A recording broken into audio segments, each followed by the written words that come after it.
All right, guys, I'm excited to bring you guys another exciting episode. Today's gonna be a little bit different. I have a guest here, Aviel Suarez from Ferros Design. So this is a project that he did, and this was your original design, right? This is completely you. Yeah, 100%. Okay, that's so interesting. But I have something exciting to show you guys, and I think Aviel can better explain this. Show us the fiberglass piles that you used. Yeah, so this house is actually comprised of 17 fiberglass piles. The fiberglass piles actually have their 5/8 inch wall, and so it's a hollow section pile, and they're worked on actually based on skin friction. So the actual surface area of the outside and the actual inside with the soil is that friction on that surface is what withstands the actual weight of the house above. Each one of the piles are down 35 feet below grade. Show us the pile. Show us the pile. I'll show you one. Yeah, you're killing me now. Well, we got to go around into the garage. So. Okay. These piles right here. So the actual perimeter of the entire house, we actually had backfilled them. They actually have rebar cages inside, and those are actually backfilled with concrete, just for some more additional lateral stability, because the actual fiberglass pile itself, it has an inherent flexibility to it, which the internal ones you could see are fully hollow. So you could hear the actual fiberglass. This is a 10-inch, and then we also have a 12-inch here. So, and then the cap on the top is an actual patented method that we actually just received a patent for this year. So that actually ties all three structural elements of the house together, instead of like a little Simpson strap that people typically use with you know, like 1/16 of an inch thick. Yeah. Wow. So it looks like a little belt strap, basically. Basically, keep your entire building down. Yeah. So what you're basically saying here is, instead of you're basically foregoing the entire foundational system of the entire house by putting these piles in, and that's your foundation. 100%. Yeah. So there's no concrete footings. No concrete at all. Yeah. Wow. Yeah. So no concrete. There's no footings on the bottom. There's no excavation required. So they're actually driven piles. Those are all vibroed in. So you basically a big vibratory hammer that actually pushes it down with a crane. And those are all actually based on strategic locations, based on the structure of the house. So wow, that's unbelievable.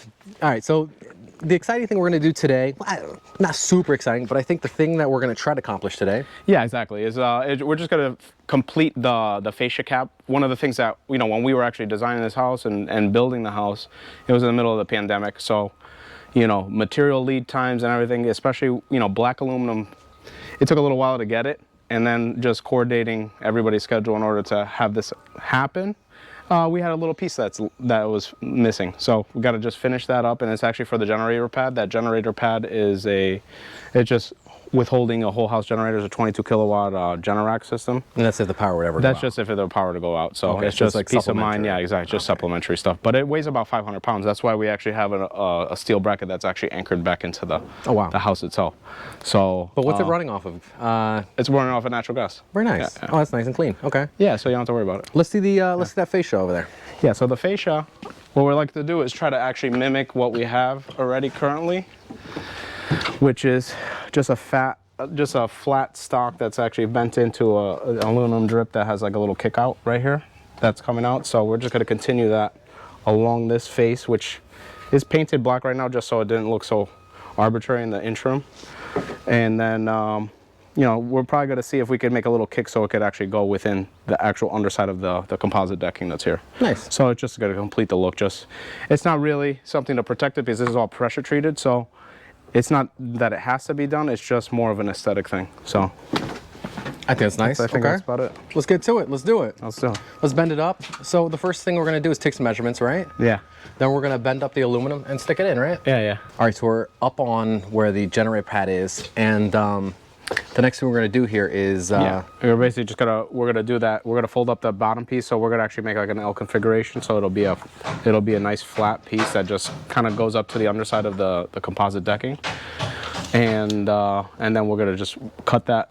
It's about, you know, we're gonna have to cut a full 10-foot piece, but you know, it's about 8 feet or so. So we'll run the whole thing on the brake. We'll cut it, and then we'll bend it up in order to kind of put that first piece on. So I think that'd probably be the first move. Okay, Andre's about to cut. That's nice.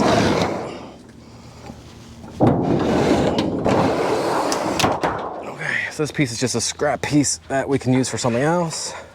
Since the brake bends upwards, we have to flip the sheet over because we want the white side in and the black side out, right? Yep, exactly. So let's go ahead and flip that over.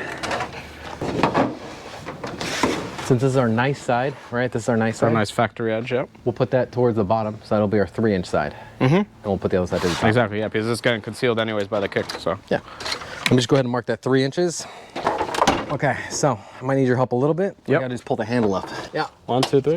Actually, it was easier than I thought it was gonna be. All right, so somewhere there. I think we should go a little past 90, and I'll make it so it's a little tighter. Yeah, exactly, so it kind of springs back. Yep, somewhere there. Let's see if that does it.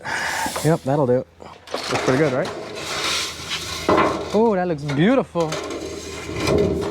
Oh, that's very nice. Hey, just, yeah, that's perfect. Let's see. Looks pretty good. Check it out. See, nice little L. Very nice. Beautiful. You know, you remember when we used to try to do this without using a brake? Yeah, with the 2x4s. Yeah. Oh, man. No. Oh, no. That's why it's worth carrying this thing around. This thing, it looks light, yeah, but that thing you got to carry it with 2 people. So let's cut up this piece. Let's get it to our final length, and then we'll bend up a little. Well, go ahead, just do it. Yeah, we're just using little tin snips, no big deal. So we'll cut this pinch down. Now looking back, we could have just bent the entire thing at the right size. Yeah, that's all right. That's all right. Nah, it's a good thing we have a full roll. Yeah, we have discretionary material, Discretionary. That's a good word for it. which is not usually the case. No. It's always the other way around. All right, looks very nice. Okay. Yeah. So you're gonna use these guys. I'll just fold them all the way on.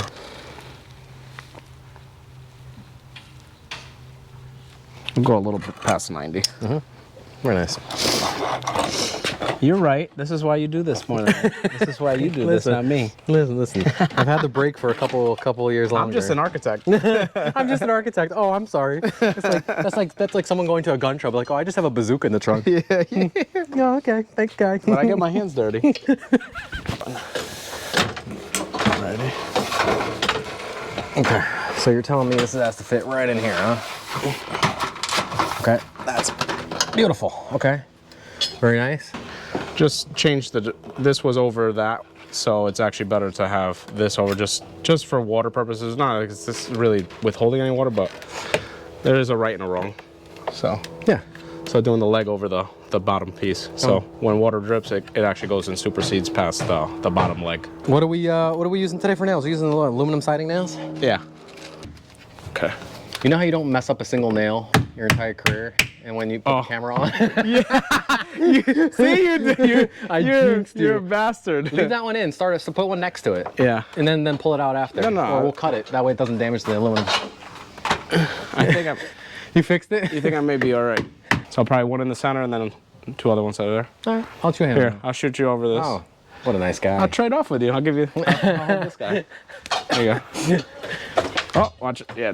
That was. You gave me one nail. I know. Well, I only had one in my hand. Okay. Come on. Right, you you know. gave me one nail. Give me a break, man. Give me a break. Come on. Okay, that's one. Here, I'll give you 3 now. In case I mess up, what, 2? Nah, you're not gonna mess up any. I like the confidence, but okay, there's 2. Got it. Oh, I don't know if that's like at the point of no return right there. That is the point of no return. Oh man, I don't know. Listen, Oh yeah, that's gone. must have hit something. It could have, very likely. There's a good chance that it's hitting, like these nails that are in the back that was done for the framing. So it was probably that. I'm Listen, sure. you guys didn't see nothing, okay? I'm sure. Listen, never happened. That's what editing's for. Exactly. I mean, we're leaving yours in, Nobody but saw that. no one saw me Do a hitting nice the little face. toenail. No worries. Oh, you're a bad person. You're a bad person. Toenail. That's okay. That's okay. Give me the camera. Give me the camera. I'm gonna fit it. Perfect. What Andre's gonna do is we're sliding it over that other piece, and we're gonna actually cut the contour, and he's scribing the actual railing, so the joint actually gets concealed behind it.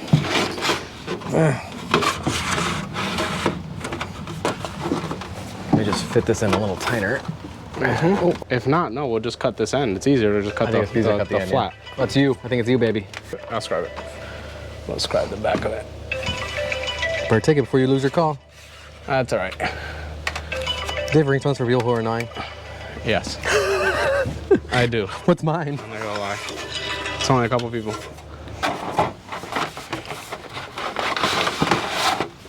Oh yeah, that looks like, good. That looks really good. Holding it like That's that, perfect. it's looking to be like Perfect. And this is just for looks, right? It's not for any Just for looks. waterproofing detail. No, it's completely just for aesthetic. So we're matching up with that profile there, which is nice. So yeah, we did that little door, flashed up into here, and we actually tucked in the gas line and to the upper side. So now we're not even making a penetration on the little roof assembly there. So now this is a lot more waterproof than what was there. This betters the situation. I think it looks pretty A good. lot of metal. Yeah, it was hard to do because we had to do it in 3 pieces. It's intricate, yeah. Very. Yeah. Overall, I think the whole project came out pretty good. Yeah, it looks good. Nice and straight edges. Nice straight, nice and clean. It looks done. That's it. All right, guys. See you in the next one. Later.